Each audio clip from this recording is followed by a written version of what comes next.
Alright, cat lovers, welcome back to the YouTube channel, and today we have something fun. We have a V25 fight where we're gonna kill Kalunga without procking his feathers off. Now, I've been meaning to do this video for like a year and a half, and I kind of forgot about it. I've had the footage, but now we're trying to do Kalunga again, and I forgot how, so I figured, you know what? Let's get that footage out. Let's make this video so I can go over the details, not just to share with you guys, but also so that I could relearn the mechanics and how we did it myself. So here it is, Kalunga V25, no procking. You might be asking, why the hell would you not want to proc Kalunga? Those feathers are disgusting. You have that HP down that doesn't go away, and it's just all around scary. Well, I'll tell you why. Kalunga has this move called Lahar, right? Under 50% he can use it. It's a really dangerous AoE in its own right. It can easily kill people just as it is, but then it also applies weakness. Now, when you have your weakness on, it's a double whammy. Number one, your HP is really low. From 40% on, you're gonna have 2 ads beating on your team, plus Kalunga, and they all have AoE damage. So that's dangerous. If he Lahars again, while you're weakened, that's super dangerous. And it pretty much arrests all your DPS. And when you're in a fight where you have like 12 minutes, 12 and a half minutes to kill it, Lahar can put weakness on for like 30 seconds, which you basically need to stop DDing altogether because you don't want him to TP again while you're weak. And just, what, 5 or 6 of those, you're gonna lose 2.5, 3 minutes on a 12-minute fight. So it's a double whammy, and the secret is if he has his aura up, he can't use Lahar. That's the whole point. So we're going to deprive him of his best, most potent move, and we're just going to charge through. For the party setup, to pull this off, we're going to be using Rune Fencer, Warrior, Blue Mage, Bard, Corsair, and White Mage. And one of the tricks to this is everybody's going to want to be using potent weapon skills that aren't going to accidentally skill chain, because you don't want to accidentally do a 3-step and proc him. So to achieve that, the warrior's using a one-handed axe. The Ikenga's axe is great for this, especially if you have it RP'd up. It's got weapon skill damage on it and a TP bonus in the augments, so it's very good. And you're going to be using the weapon skill Calamity. The Blue Mage is going to be using their Tizona and offhanding their Thibron, using Sublime Sushi +1 for their accuracy. And they're going to be using Expiation. I don't know how to say it. Bard and Core are both going to be using Naglings, and they're going to be Savage Blading. Make sure you have your Ataktos on your Corsair for that TP bonus 1000. And the Rune Fencer can be throwing out Diminutions when they have TP, but obviously that's not super crucial because you're not going to be doing that much damage on the tank. And with that, you should be putting out tons of damage without incidentally 3-stepping him. Now, on this fight, every little bit is going to help. So in the lobby, we are going to apply 5 entrusted indie bubbles because those carry over into the fight, right? So what we like to do on this fight, we did indie haste on the Rune Fencer, and the reason we wanted haste on the tank is the tank is going to get fully dispelled by volcanic stasis, and you just want to have as much haste as possible even after that happens, so you can get your life back together as quickly as possible. We threw precision on the Corsair, frailty on the Blue Mage, barrier on the Bard for a little extra defense, and fury on the Warrior, so we can bring as much heat. And you do kind of want to get your buffs up quick when you're in there because you want to get as much time out of those bubbles as you can. I know obviously they're just entrusted, so they're not the most potent, but again, every little bit's going to help here. So we're going to do that. And quick hot tip, okay? When you're getting your entrusted spells here in the lobby, as soon as the Geo does that to you, click the little conflux. It will arrest the timer on it, so use that to your advantage. All right, here we are in the battlefield. Let's talk buffs. All right, let's start with the Bard. Bard buffs are going to be obviously Soul Voice and Clarion Call. You're going to do 5 songs. You're going to do Honor March. I like to Mercado the Honor March here because you're going to get a bonus to your attack and accuracy from the song. So do your Honor March. Dirge, Adventurer's Dirge is going to be very important. Without Adventurer's Dirge, the Blue Mage or Warrior will hate cap, and Kalunga will turn. And once he turns, it all falls apart. So if you want your run to avoid looking like my life, make sure to do Adventurer's Dirge. Then we use Knight's Mean 4 and 5 for extra defense, and then Valor Minuet 5. You're going to have to make sure that you structure your song such that you can overwrite the dirge off of the Rune Fencer.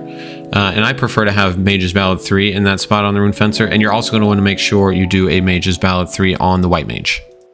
Another really important thing for the Bard to be aware of, during the fight, the Rune Fencer is going to get fully dispelled by Volcanic Stasis. You're going to be able to tell that move because like Kalunga kind of pulls back and then he lunges forward. It's going to take off all your buffs. And so the Bard is going to want to get 3 buffs back on the Rune Fencer as quick as possible. You're going to want to do Fire Carol, Victory March, and I say Victory over Honor March here because it has a higher haste value and it's just better to get as much haste. You don't need the attack and accuracy on Rune Fencer. And a Mage's Ballad so that they can keep their MP going. So the Bard really needs to keep an eye out for that and make sure they respond accordingly. Corsair here is going to do Crooked cards on the Chaos roll because we're going to want as much attack as we can get, and Samurai's roll. You got to save your random deal here though, so be very careful when you're rolling. You're not going to be able to like fold and random deal because you need to save it. For the White Mage, we're doing a hasting one, everybody, even though it shouldn't be necessary with Mighty Guard. Bar Fire, Bar Virus. All right, on the pull, the most important part of this method is the positioning.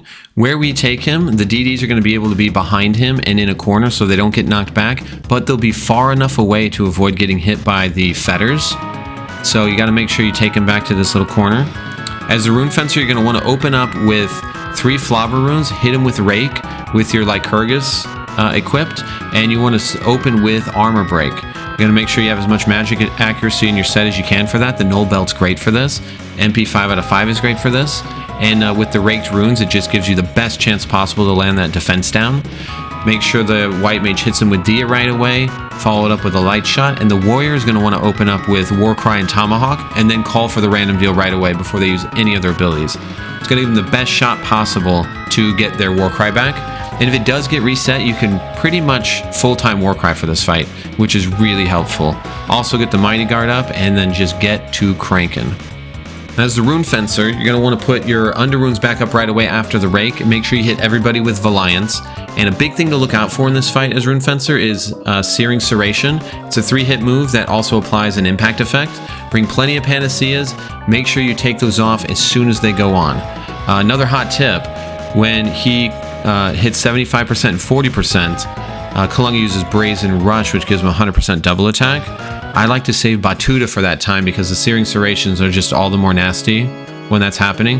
It keeps you nice and safe, so I save it for then.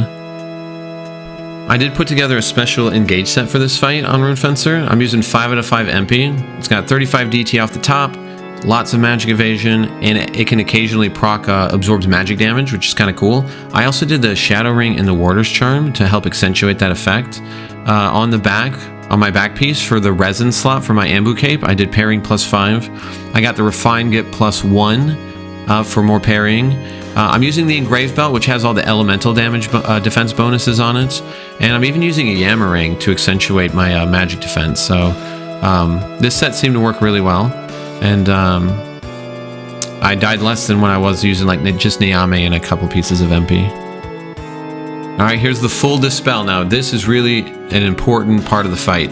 When Volcanic Stasis happens, you get full Dispelled. As the Rune Fencer, you're going to do Bar Fire first, and then Phalanx. Get them right back on. Very important.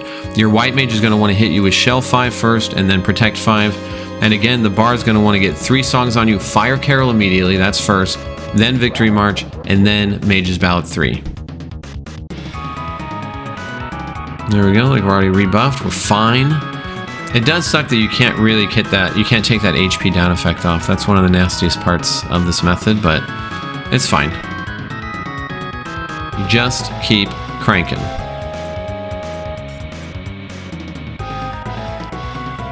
Once he hits 40%, that's when he's going to call his second add out. This is when it's a good time to use your 2 hours. That way, once both adds are out, right, he's going to have double regen effect. So that's when you really want to pump out as much damage to help you overcome the regen. So save your 2 hours for 40%. You do your Mighty Strikes, obviously. And you can do Turbillion on Blue Mage, but I think with how fast we're going here, the Armor Break effect is still on, so that might not be that pressing. But if you notice that like your damage went way down, maybe it did fall off, or You can watch for it too as the Rune Fencer. And you can use Turbillion if you need, but it should still be on. This fight goes so fast. And then after you use your 2 hours, call for the wild card. Make sure, as like the warriors, they're keeping War Cry up, throwing tomahawks when it's appropriate, and you just keep cranking. I mean, at this point, really, it's all on the white mage. There's a lot of pressure for them. Very hard for the white mage because there is a lot of damage coming out. You got the 2 ads, you got Kalunga. They have AOE. Fortunately, the Z-Sters are only hitting the tank, but still, it's a lot of damage. And one of the worst parts of this fight, though, those ads can fully dispel you. So getting this fight done fast is super key because you just don't want them to TP at all. If they don't TP at all, you can't get fully dispelled. They got that debilitating spout. And look at that, it's over. Look how much time we have on the clock still. This fight is great. So that's it. That's Big Kalunga. V25, no proc method. He can die in like 4 minutes. It's kind of ridiculous.